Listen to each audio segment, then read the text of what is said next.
আসসালামু আলাইকুম রহমতুল্লাহি ওবরাকাতুহু। সম্মানিত প্রিয় মুসলিম ভাই ও বোনেরা, ইসলামিক টিভির পক্ষ থেকে সকলকে জানাই আন্তরিক মোবারকবাদ।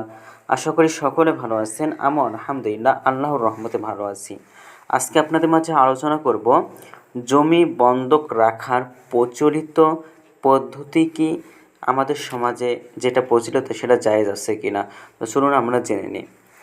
আমাদের দেশে জমি বন্ধক রেখে ঋণ নেওয়ার যে পদ্ধতি প্রচলিত রয়েছে তা হলো, ঋণ গ্রহীতা জমি বন্ধক রেখে ঋণ নেয় এবং ঋণদাতা এই বন্ধকি জমি ভোগ করতে থাকে বা তা থেকে যে কোনোভাবে উপকৃত হতে থাকে ঋণ পরিশোধ হওয়ার আগ পর্যন্ত। ঋণ গ্রহীতা ঋণ পরিশোধ করতে পারলে নিজের জমি ফিরে পায়। এই পদ্ধতিতে বন্ধক রাখা এবং বন্ধক দেওয়া ইসলামে সম্পূর্ণরূপে নাজায়েজ। ঋণদাতার জন্য বন্ধকি সম্পদ ভোগ করার বা তা থেকে উপকৃত হওয়ার কোনো সুযোগ ইসলামে নেই। এটা ঋণ দিয়ে তার বিনিময়ে সুদ গ্রহণেরই একটি প্রকার বা ইসলামে অত্যন্ত গর্হিত গুনাহের কাজ। ইবনে সিরিন রহমাতুল্লাহ আলাইহি বলেন, এক ব্যক্তি আবদুল্লাহ ইবনে মাসউদ রাদিয়াল্লাহু তাআলা আনহুর কাছে এসে বললেন, এক লোক আমার নিকট একটি ঘোড়া বন্ধক রেখেছে, অতঃপর আমি তাতে আরোহণ করেছি।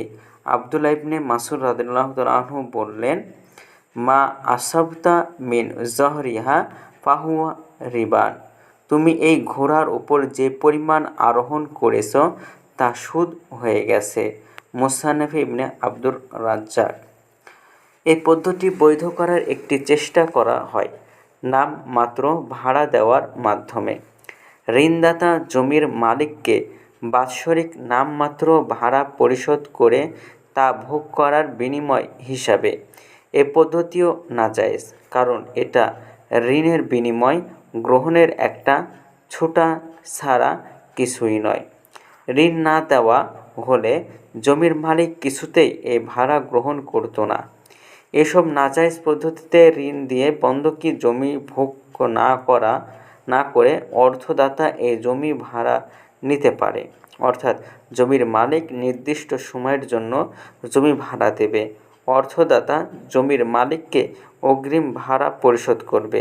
এই ক্ষেত্রে জমির ভাড়া ন্যায্য ভাড়ার চেয়ে কিছু কম বেশিও হতে পারে। ভাড়ার মেয়াদ শেষ হলে অর্থদাতা জমি ফেরত দেবে, কিন্তু প্রদেয় টাকা ফেরত পাবে না। তবে সময়ের আগে যদি জমি ফেরত দিলে যে কয়দিন ভাড়ায় ছিল সে পরিমাণ ভাড়া কর্তন করে অবশিষ্ট টাকা ভাড়াটিয়া ফেরত পাবে। তো ভিডিওটি ভালো লাগলে অবশ্যই চ্যানেলটি সাবস্ক্রাইব করে পাশে থাকবেন। ধন্যবাদ সকলকে। আসসালামু আলাইকুম ওয়া রাহমাতুল্লাহি ওয়া বারাকাতুহু।